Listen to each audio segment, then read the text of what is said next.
Bismillahirrahmanirrahim. Assalamualaikum warahmatullahi wabarakatuh. Alhamdulillahirrabbilalamin. Wassalatu wassalam ala asrafil anbiya wal mursalin Sayyidina Muhammadin wa alihi wa sahbihi ajma'in. Amma ba'du. Pertama-tama marilah kita panjatkan puji syukur kita kehadirat Allah Subhanahu wa taala yang telah melimpahkan nikmat iman dan juga nikmat Islam kepada kita semua. Salawat serta salam semoga selalu tercurah kepada junjungan Nabi besar kita Nabi Muhammad sallallahu alaihi wasallam yang telah membimbing kita dari zaman kegelapan hingga zaman yang terang benderang seperti saat ini.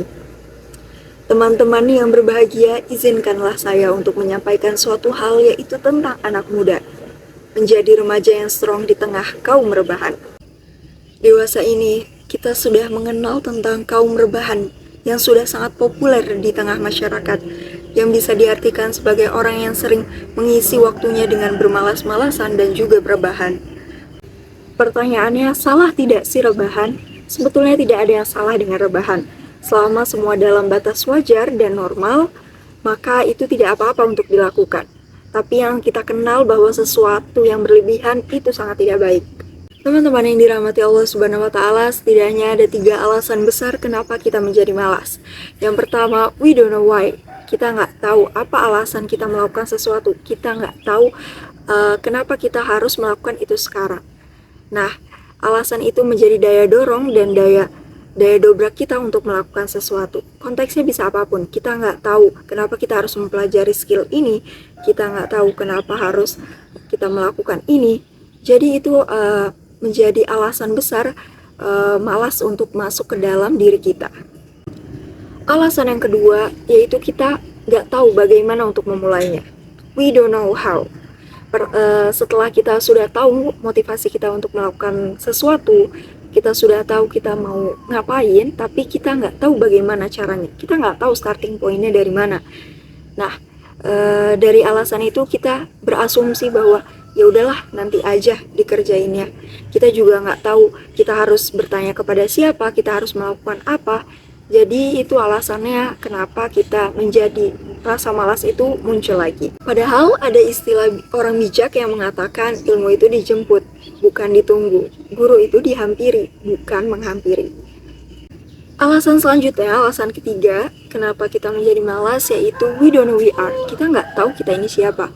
Habit dan pola asuh orang tua itu sangat menentukan bagaimana sikap diri kita. Bisa jadi kita emang sudah terbentuk dari lingkungan yang suka menunda-nunda dan juga sudah ada rasa malas di dalam diri kita. Padahal manusia terlahir di dunia ini ibarat kertas putih. Jadi kita yang menuliskan bagaimana sikap kita. Sesuai sabda Kanjeng Nabi Muhammad sallallahu alaihi wasallam, yaitu khairun nas anfa'uhum linnas. Sebaiknya manusia adalah bermanfaat bagi orang lain. Jadi setelah kita menemukan bakat kita, minat kita, lalu kita mengembangkannya secara inovatif, kreatif, dan juga bermanfaat bagi orang lain. Jadi kita mulai terbiasa meninggalkan rasa malas tersebut. Juga ada ungkapan yang masyhur dari ilmu tasawuf, yaitu man arafa nafsahu faqad arafa rabbahu. Barang siapa yang mengenali dirinya, maka dia akan mengenali Tuhannya. Setelah kita mengenali bakat minat kita dan kebermanfaatan kita kepada orang lain, maka dari situ kita bersyukur bahwa kebesaran Allah Subhanahu wa taala yang telah memberikan kepada kita semua. Selanjutnya mari kita ulas berbagai sahabat Rasulullah SAW yang masih remaja dulunya, seperti Zaid bin Thabit, terus juga Muhammad Al-Fatih, yang sudah mengukir sejarah besar bagi kejayaan Islam pada masa remajanya. Seperti kisah sahabat Rasulullah SAW, yaitu Zaid radhiyallahu anhu yang gagal menikah karena memperjuangkan panggilan jihad Allah Subhanahu wa taala. Suatu ketika Rasulullah SAW bertanya kepada Zaid, "Wahai Zaid, mengapa kau masih bujang? Mengapa kau tidak menikah?" Kemudian Zaid pun tersenyum. "Ya Rasulullah, bagaimana aku mau menikah dengan rupaku yang buruk rupa ini?" Kemudian Rasulullah menuliskan surat yang akan dikirimkan kepada putri bangsawan yang cantik jelita. Kemudian Zaid pun terkejut. "Wahai Rasulullah, apakah ini benar untukku?" Rasulullah SAW menjawab, "Iya, kasihkanlah kepada orang tua yang bernama Said untuk menikahkan putrinya kepadamu." Kemudian Zaid pun bertemu dengan bapaknya Said, yaitu kemudian Said pun terkejut karena anaknya yang cantik jelita ya, dan mereka seorang bangsawan akan dinikahkan oleh Zahid yang bukan siapa-siapa dan juga perawakannya yang tidak terlalu tampan. Kemudian Zulfa ketika mengetahui tersebut, Zulfa pun menangis. "Apa-apaan ini ayah? Kenapa Zahid yang akan menikahiku? Banyak di luaran sana pria yang tampan, yang kaya raya, yang ingin menikahiku." Said pun berkata kepada Zulfa, "Wahai Zulfa, ini adalah perintah Rasulullah SAW untuk menikahi Zahid." Kemudian Zulfa pun berhenti menangis dan juga berkata kepada ayahnya, "Wahai ayah, kenapa tidak bilang dari tadi? Kalau ini perintah Rasulullah, maka aku akan mengikutinya, maka aku akan melaksanakannya." Kemudian seketika mendengar hal tersebut, Zahid pun sangat senang dan juga langsung bertanya kepada Rasulullah untuk mempersiapkan hal pernikahannya. Ketika sedang mempersiapkan pernikahannya, maharnya, kemudian ada berita tentang panggilan jihad Allah Subhanahu wa taala. Kemudian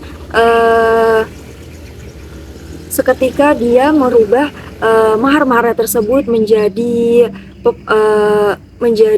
bahan peperangan, barang-barang peperangan dan juga kuda.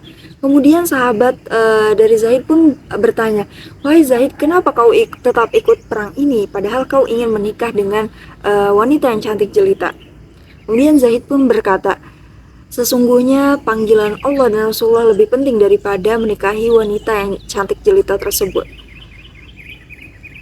Singkat cerita, setelah berperang, ternyata Zaid ini mati syahid. Dan para sahabatnya pun sedih mendengarnya, karena dia yang ingin menikah, yang ingin didamba-dambakannya menikah dengan seorang wanita yang cantik jelita, pupus sudah. Tapi Rasulullah SAW berkata, "Wahai para sahabat, tidak usah sedih karena Zaid ini sudah berada di surganya Allah dan juga mendapatkan bidadari surga yang lebih daripada Zulfa." Pelajaran yang dapat kita ambil dari kisah Zaid ini adalah tidak ada rasa malas bagi seorang Zahid untuk menerima panggilan Allah Subhanahu wa taala, bahkan meninggalkan jodohnya sendiri. Bagi kaum rebahan, marilah kita bangkit dan juga memberikan afirmasi positif bagi halayak ramai. Tidak hanya sekedar berbanding dan juga bermalas-malasan. Tidur-tiduran memang nyaman, malas-malasan memang nikmat, tapi semua ada porsinya. Karena yang sesuatu yang berlebihan itu tidak baik. Jadi mulailah bermanfaat bagi orang lain. Dari beribu-ribu kata yang sudah saya sampaikan, jika ada kesalahan kata, mohon diberikan ruang maaf untuk itu. Sebelum saya menutup pidato kali ini, izinkan saya memberi pantun pisau diasah pagi-pagi, pergi ke kebun untuk membabat. Berakhir sudah pidatoku ini, semoga bisa memberikan manfaat. Wallahu muwaffiq ila ahwamit thoriq. Syukran, tsumma assalamualaikum warahmatullahi wabarakatuh.